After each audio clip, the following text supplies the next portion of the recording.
What's up, guys? Welcome to Daily Dose of Reddit. This is your host, Zach, and today's subreddit is r/EntitledParents. This story is called Entitled Parent Threatens to Kill Me and My Friend.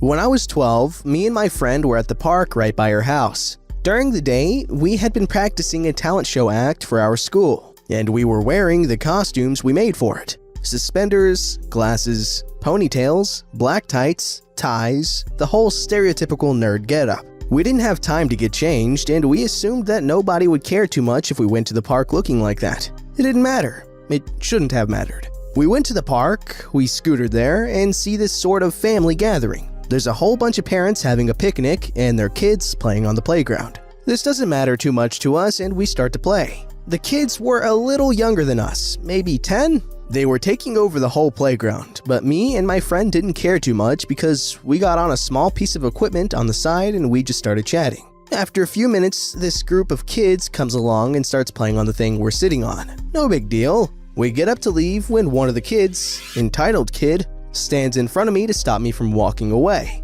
He's quite short, but looks mean. What are you wearing? Oh, it's just an outfit for our talent show. You look freaking stupid. I was really surprised at that sort of language coming from a 10-year-old. I didn't know what to say, so I just pushed past him, and me and my friend went to another piece of equipment. The kids follow us over, and it's at this point that I notice one of the kids' fathers standing nearby. He seems to be nice enough. He smiles at us and goes back to watching the kids. Me and my friend try to be by ourselves, but entitled kid keeps bringing the kids over and pushing us, swearing at us, and in general being a little crap. He would say things like, "I'm gonna kill you," and "You look like bundles of sticks used for burning." To which my friend and I would just reply, "Sure," and "Okay," trying not to escalate the situation. At one point, things seem to have calmed down, but I notice that the kids are stealing our scooters. One group is working to throw my friend's scooter over a fence, and the others are running off with mine down a path. I send my friend off to get hers and start sprinting after the kids. I manage to catch up to them and corner them against the fence.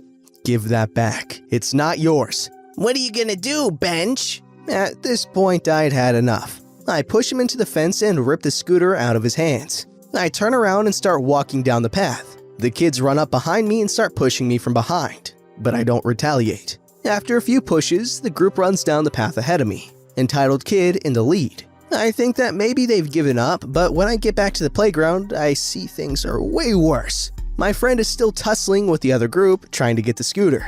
And entitled kid is standing by his mom, tugging on her sleeve and wailing, pointing at me with this evil grin on his face. She looks like a real meth head, a total mess. She, entitled parent, starts marching towards me, and my friend sees this happening and comes over after getting the scooter. The conversation goes as such. "You've been bullying my son." "What? Your son has been attacking me and my friend all afternoon."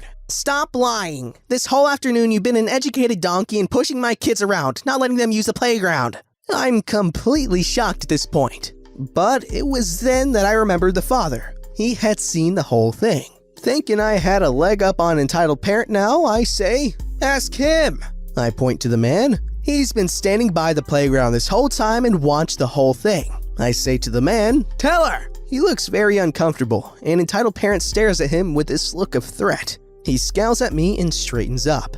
"All I saw was you talking back and bullying the kids." I felt sick at this point. Here I was, a 12-year-old, being pressured by a group of adults.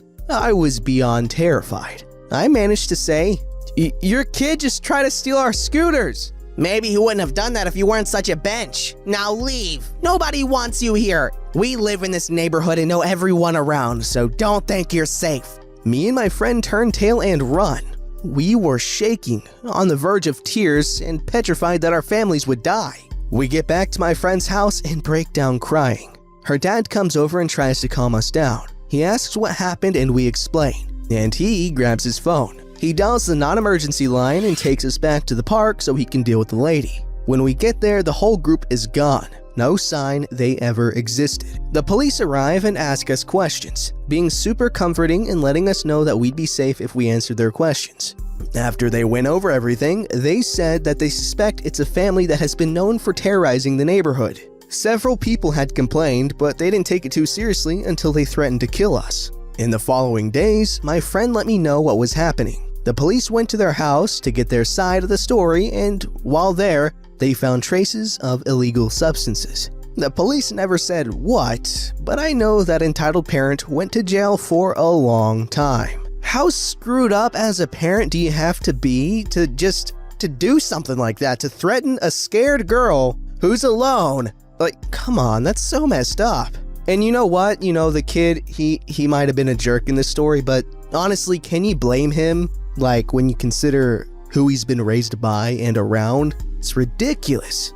Alright, here we have an absolute colossus of a story called I Get Karen Sent to the Principal's Office, and this time, she doesn't get the kids. During my last few years of high school, I delivered newspapers every morning. The money wasn't great, but it was my first job. I really enjoyed the peace and quiet that comes with being awake before the sun rises. It was an enjoyable experience, however, there were downsides. For example, we had to go around once a month to collect payments, which was a real pain. If you can't get a customer to answer the door, they can't pay you. If a customer decided to simply stop paying you, there was nothing that you could do about it. The subscription could only be canceled by the customer themselves. So, if someone decided to not pay you, the money was taken out of your earnings and the delivery person was the one stuck with the bill. Unfortunately, this was extremely common. This would eventually become the reason I quit, since I could not afford to work 2 hours a day and not get paid for it. One morning, as I arrived home from finishing my route,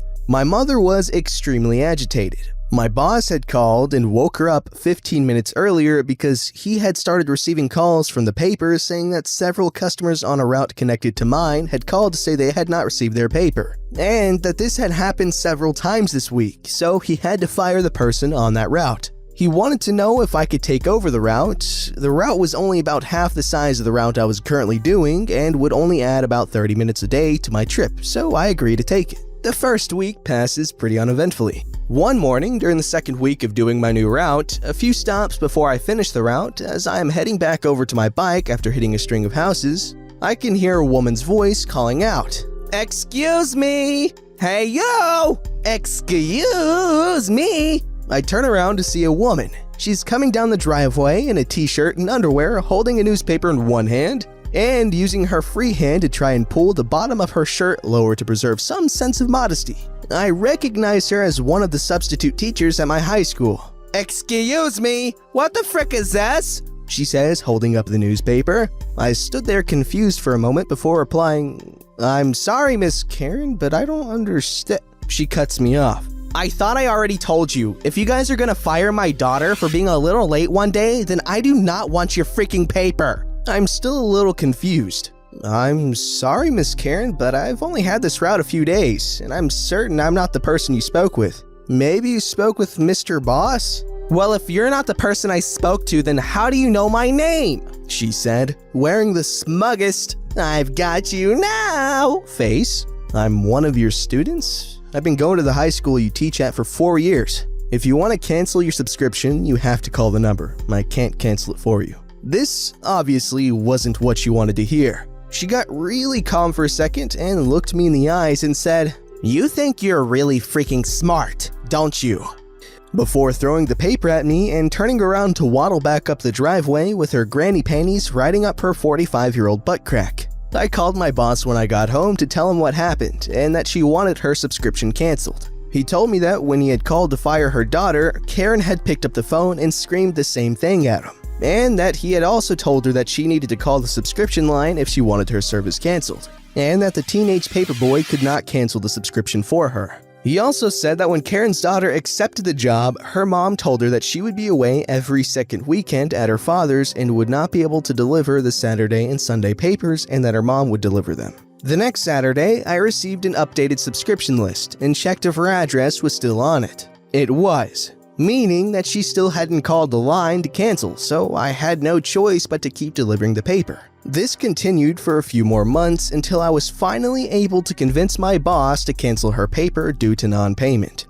One morning on a weekday, I accidentally slept in until about 4:30 a.m., which meant I had to rush to get them all delivered before 6:30, which is the cutoff time before paper can be considered late. I deliver Karen's paper around 6:15, which once again is near the end of my route. This time, Karen comes running out, wearing pants this time, and starts yelling at me about how the paper is late and that she is going to call the paper and get me fired, just like they did to her daughter for being a little late one time. I tried to explain that her paper, while arriving a little later than I normally deliver it, is still not past the cutoff time and that the paper is only guaranteed to be in her mailbox before 6:30. And she, of course, in typical Karen fashion, was having none of it. "You can't talk your way out of this one. You're gonna be so freaking fired." And she runs back into her house, laughing to herself. About 2 hours later, I am sitting in class waiting for first period to start, and who should walk in to teach the class that day but Miss Karen. She has barely taken 2 steps into the class when she spots me and begins shaking her finger in my direction. "Nuh-uh, no, not you. You go to the office now." My entire class is baffled for 2 reasons. The first reason being that I was a pretty good kid and didn't get into trouble often. And the second reason being that it happened so quickly after her walking into the room that I couldn't have even had the time to misbehave in any way, shape, or form. I arrive at the principal's office and check in with the secretary. She asks why I was in the office and not in class. "Look, Miss Nice Secretary, I know every kid who gets sent to the office probably says this, but I honestly didn't do anything wrong." I then explain what happened between myself and Karen earlier concerning the paper route, and that this was about something that happened outside of school during non-school hours. She looks at me slightly confused and then nods at another girl sitting in the waiting room and asks if I know who she is. I didn't. I had never seen her before. She was a pretty girl, maybe 2 years younger than me, with short bleach blonde hair, wearing a band tee with the sleeves cut off, and what had to be at least 10 bracelets on each wrist. I can't remember the band, but it was probably some 90s punk band. The fact that she had been crying was obvious. Her eye makeup had been running and her face was red. I was sent to sit with her in the waiting area. She was sat on the furthest right with 2 seats to her left. I followed urinal etiquette and took the seat on the left. As we sat there waiting to speak to the principal, she would periodically play with her bracelets and rings, which is how I caught a glimpse of the fresh purple bruise around her wrist. The principal's door opens and the secretary whispers something to him, which causes him to glance at me. "Mr. Gregg, could you come in here, please?" Now, pretty girl's eyes light up with recognition as if she knows who I am. And it's at this point my foolish teenage self realizes that there is something bigger going on than me being kicked out of physics before the class even starts. The principal asks me what happened, and I explain to the best of my ability what had happened that morning. He thanked me and asked me to have a seat again. When I came out, the girl was gone. The principal asked the secretary if there was another teacher available with a free period. She said, "Yes, Miss Math teacher is free right now. Should I page her?" "Yes, please." The math teacher escorts me back to class and tells Miss Karen that she needs to go to the principal's office. We spend the rest of the class with a free period. I never see Miss Karen again, and as far as I knew, that was the end of the story. Until a few years later, Pretty Girl ended up dating one of my friends, and I finally got to hear the rest of the story. Pretty Girl was Karen's daughter, and her parents were getting a divorce. Karen was a drunk. Apparently, she had been the one to get her daughter the paper route, because she thought having that job would mean her daughter would have to be at her house every night and never at her father's. Pretty Girl had tried the paper route and living with her mom for a while, but being the mean drunk that she was, things deteriorated pretty quickly and Pretty Girl wanted to go stay with her dad. When she did, there was no one to deliver the papers, and that's why she was fired. Not because they were a little late, but because around 50 newspapers had not been delivered several days in a row. Without the paper job, Karen had lost her imagined bargaining chip and was angry, which is why she decided I was public school enemy number 1, even though all I had done was accept more work. She thought getting me fired from a paper route I had been doing without complaint for 3 years would mean that her daughter would get the job back again. She had called the paper to complain about me, and despite them having probably told her that the paper was not late, she decided to drive over to Pretty Girl's dad's house and give her the good news that she was getting her job back, and gave her a lift to school. Pretty Girl had told her mom that she did not want the job or the lift, and that she was not supposed to come over when her dad was not there. Karen didn't like that and dragged Pretty Girl by her arm to the car. Pretty Girl went straight to the office when classes started and asked them to call her dad. He had picked her up while she was in the principal's office. Now apparently, what I had told the principal was enough to corroborate Pretty Girl's story, which gave the principal what he needed to speak to the union and have her removed from my school's roster until Pretty Girl had graduated. That morning's events had also been a deciding factor in her dad getting full custody. This time, Karen did not get the kids. Okay, so that was quite the epic tale of the downfall of that nasty monstrosity called Karen. Or at least one of the potentially millions of them out there. You know, there was a time where the only Karen I knew was this weird, quiet horse girl that was weird, but she was nice. Okay, and now look at this. Come on, universe. This story's called, "Can You Please Not Apply to Cornell? My son wants to apply there too." So this is a story that happened to my friend this year, and I am honestly so shocked by this. So basically, my friend is a regular good student at school, has amazing after-school activities, and is student government president. She also has a perfect SAT score. It has been my friend's dream to go to Cornell. Both her parents went, and she has been in love with it for years. Now enter entitled mom and entitled son. My friend's mother gets a call on our mobile from the entitled mom. Basically, it goes like this. "Hi, are you friend's mom?" "Yes, what do you need?" "Friend is applying to Cornell. Early decision, right?" "Yes, she is. Why?" "Can she please withdraw her application? My son is applying there and we want there to be less competition for him." "If you agree to pay my daughter's full tuition wherever she goes, sure." "Excuse me?" My friend's mom just hung up on her. My friend is still applying to Cornell. Hopefully she gets in rather than this entitled mom's spawn. You know what? This story was short, however, it basically captures the full essence of entitled parents. Who asks that? Like, this is an amazing school and you're just gonna ask someone to not apply there? What an idiot! However, she does want her son to get into this amazing school, but shouldn't it be on the son to get in there, not on someone else's kid? Like, you're not gonna hate on this girl just because she's good at school, are you? Come on. That's stupid. Also, I bet we're all in agreement when I say I hope Andy Bernard conducts that kid's interview. There you go, Office reference for you Office fans. I know someone would say something in the comments if I didn't say anything. Moving on. Don't forget to like, subscribe, and hit that bell to never miss an episode.